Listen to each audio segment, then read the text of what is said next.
Hi everyone, it's Tori from Tori Mania, and this is kind of an impromptu video. It's going to go pretty fast because Days of Our Lives is on in 10 minutes and I have priorities, and then I have to go to class, and then I have to adult.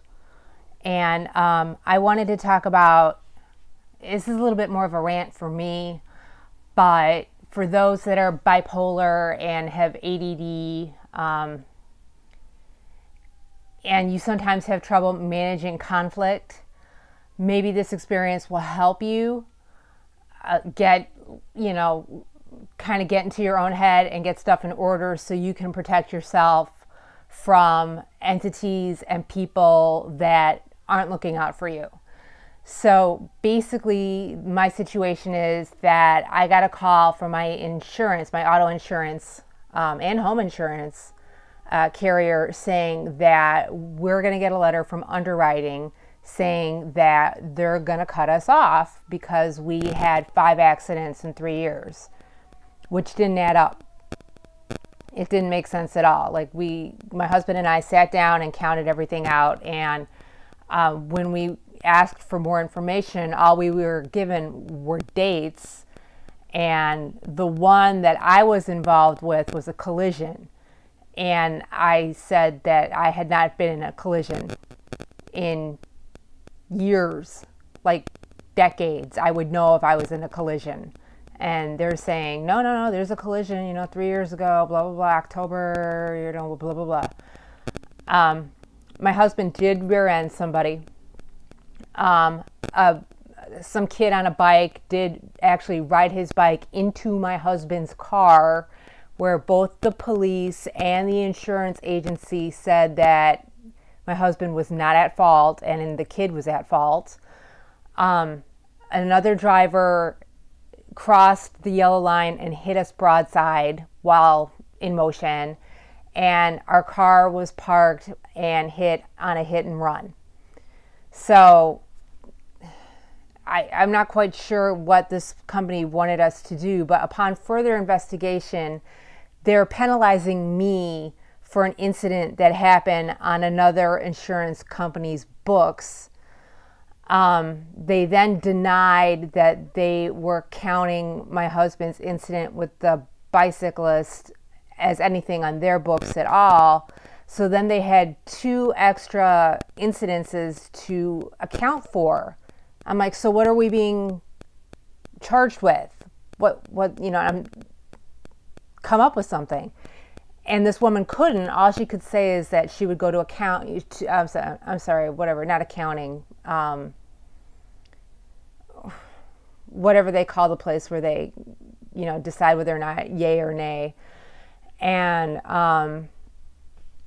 find out what information they have, to which they had no information. Nobody had any information at all about who did what and so on. I actually had to call the carrier I'm with now to find out what the other place should have known and told me. So common sense would tell you that they're just pulling stuff out of their ass to scare us so they can raise our rates, and we'd be like, please don't throw us out, and then we'd pay whatever they told us to pay. That's how they're playing the game. So say you're ADD and you don't have your records in gear, because I don't. And say you're bipolar and this makes you really anxious because you need your car insurance, obviously, and it's going to cost a lot more money now because you've just been put in a high-risk category. Breathe. Breathe, breathe, breathe. Write everything down in chronological order that you can think of as best you can, and go back to your contacts and go through the list and just demand answers. And if they can't give you answers on the spot, like, they have to go back to their other higher ups and get more answers for you, to which I was actually told to go to my new carrier and get information from them to bring back to the place I'm with now to prove my innocence. I told her to basically herself. By this point, I had already secured insurance last night with my previous carrier. We made peace. My rate is really high. It's more than a car payment and my assessment combined, but I will work on get that lowering because I'm going to fight my collision that I didn't have. And I just told this woman, like, you can stop what you're doing. I don't want your business because you're obviously super shady and I don't trust you. So one more thing happens to us, you drop us on the spot, no notice. No way. You're like, powers that be can just, F themselves. I'll take care of them when I get that letter. And thank you for all that you've done. But you can F yourself as well because you weren't helpful in the slightest other than telling me stuff that I already know or didn't know because you didn't know and you were giving me information that you had no information on in the first place. So you're just pulling shit out of your ass. It's okay, people, to tell people to f off. It is okay. Bipolar, sometimes you've got a self-esteem issue. You're afraid to stand up for yourself a little bit, or you've got a temper and you're afraid you're going to go off. My nickname, according to my husband's boss, is the Executioner. My brother-in-law calls me the Queen. I had business set last night. I was ready to go for today. So I had no problem, cutting that plug. But it's not always that easy.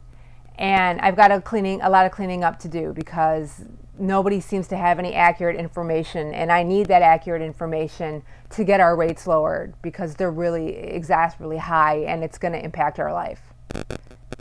It will. And that does give me anxiety. But I showed those bitches. They mess with me. Fine, you're not getting my X amount of money. I'd rather give it to someplace else that I can trust, which obviously isn't this company that I want to rat out really bad.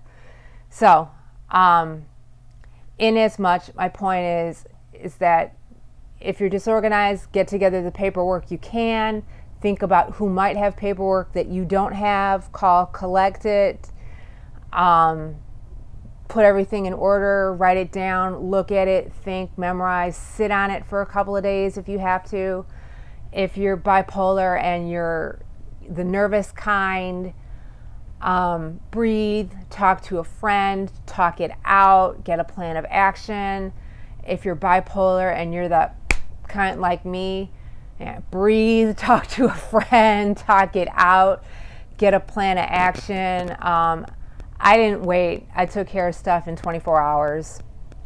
I didn't wait at all. When I got the original call that they might drop us, I was like, okay. And then that night I was on the phone with another agency taken care of. Talked to the person this morning, told them not to bother. And told them that I knew that I was onto their sneaky little plan, to which she had no answer. So she was either like shocked that I'm crazy or shocked that I knew how the game was played. But either way, they're not getting my money. So I know it's hard to have a mental impairment and deal with the drama of day-to-day life, but you can do it. You can keep your cool. You can get through it. There are solutions. You can contact me. I'll tell you what I know. And that's what I got for you. So you're not alone. Fight the power. Fight the man. Subscribe, please. If this little rant was helpful for you, then like that button, and you can hit that bell when I have actually more pertinent information to share with you. This was just kind of an impromptu rant sort of thing. And I wish you good luck. I wish you the best. And don't take no shit. Just don't. Doesn't matter. Don't take it. Ever. You don't have to. Come to me, I'll help you. Don't take no shit. We're stronger. See it? Still I rise. Even with fucking car insurance. So there you have it. Okay, guys. Love you. Thanks for being my friends. Talk to you soon. Bye.